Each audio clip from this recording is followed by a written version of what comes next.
북미의 401번 고속도로는 캐나다 동부와 미국 중서부를 잇는 가장 빠른 도로입니다. 캐나다 수도 오타와 인근 코널부터 토론토, 런던 등 주요 도시를 지나 미국 미시간과 국경을 맞댄 윈저까지 뻗어 있는데요. 캐나다와 미국 무역 거래량의 약 40%가 이 고속도로를 지나죠. 401번 고속도로를 따라 캐나다 자동차 산업도 발달했습니다. 토론토에서 고속도로를 타고 약 3시간 반을 쉼없이 달려야 도착할 수 있는 윈저는 캐나다 자동차 산업의 기둥이죠. 포드와 스텔란티스의 공장이 이곳에 둥지를 텄습니다. 최근에는 전기차 투자가 활발한데요. 관건은 인력을 어디서 데려오느냐입니다. 오늘은 배터리 업계를 이끌 차세대 인재 이야기 가져왔습니다.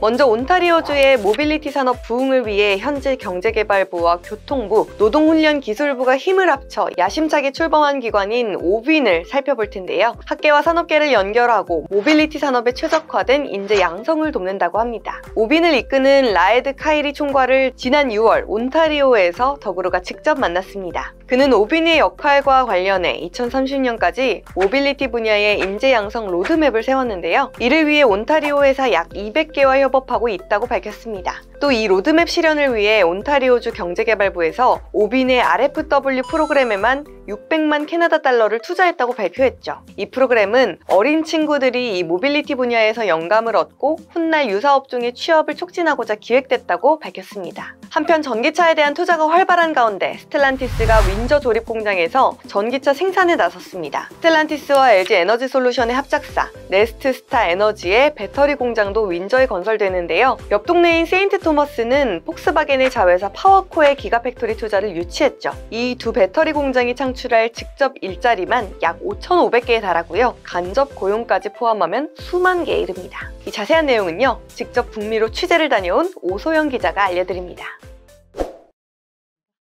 저는 이번 기획기사를 준비한 더구로 오소영 기자입니다. 지난달 미국의 IRA로 가장 핫해진 나라 중 하나인데요. 캐나다를 방문했습니다. 캐나다에서 인력교육이 어떻게 이루어지는지 저는 두 대학을 찾아서 확인해 봤습니다. 하나는 세인트 클레어 칼리지, 그리고 다른 하나는 윈저 대학인데요. 지도상으로 보시면 아시다시피 네스트 스타 에너지랑 차로 15분 정도밖에 안 되는 거리에 위치해 있습니다. 먼저 세인트 클레어 칼리지 시설부터 살펴볼 텐데요. 당시 방문했던 곳은 포드 센터 for Excellence in Manufacturing이라는 시설이었고 2003년에 문을 열었고요. 포드가 지원을 해줘서 만들어진 시설입니다. ABB라는 회사에서 기부한 로보틱스 장비도 이곳에 설치되어 있었고요. 캐나다 센트럴 라인이라는 회사에서 제공한 용접 장비가 이곳에서 작동되고 있는 모습을 실제로 볼 수 있었습니다. 넥스트 스타 관련해서 프로그램도 준비하고 있냐라고 여쭤봤을 때 준비를 당연히 하고 있다고 하셨고요. 당시 기준으로 9월에 런칭을 준비하고 있다 하셨고, 다음으로 볼 학교는 윈저 대학교입니다. 가장 자랑스러워하는 시설은 바로 이 차질 앱인데요. 다양한 시뮬레이션 장비들이 모여서 이곳에서 연구가 진행되고 있었습니다. 가장 앞세우는 프로그램 중 하나가 이 소수자들을 위한 장학금 프로그램입니다.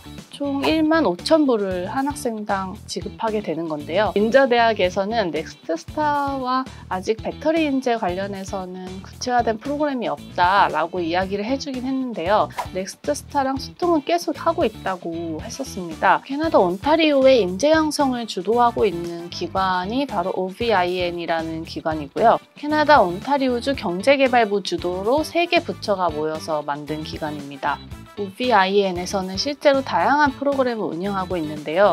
그중 하나인 RFW라고 요약되는 이 프로그램을 보면 이 프로그램은 어린 학생들을 대상으로 진행을 합니다. 또 하나 보여드릴 프로그램은 펠로우십과 인턴십 두 가지로 나눠서 진행되는 이 TFP라는 프로그램인데요. 졸업생들 그리고 대학원 석박사 과정에 있는 학생들을 대상으로 진행하고 있습니다. 이 학생들이 모빌리티 산업에서 취업 기회를 얻을 수 있도록 그 OBIN이 연계해주는 역할을 하고 있습니다. 이 라에드 카이리 총괄이 제가 만났던 분인데 이분께서도 굉장히 강조해서 말씀하셨던 부분이 산업계와 학계 그리고 이 정부 부처 모두 그 모빌리티 인재 양성이라는 큰 목표를 갖고 함께 노력하고 있다는 점을 굉장히 강조를 하셨었습니다. 지금까지 인재 양성 현황에 대해서 전달해드린 더구로 오소영 기자입니다.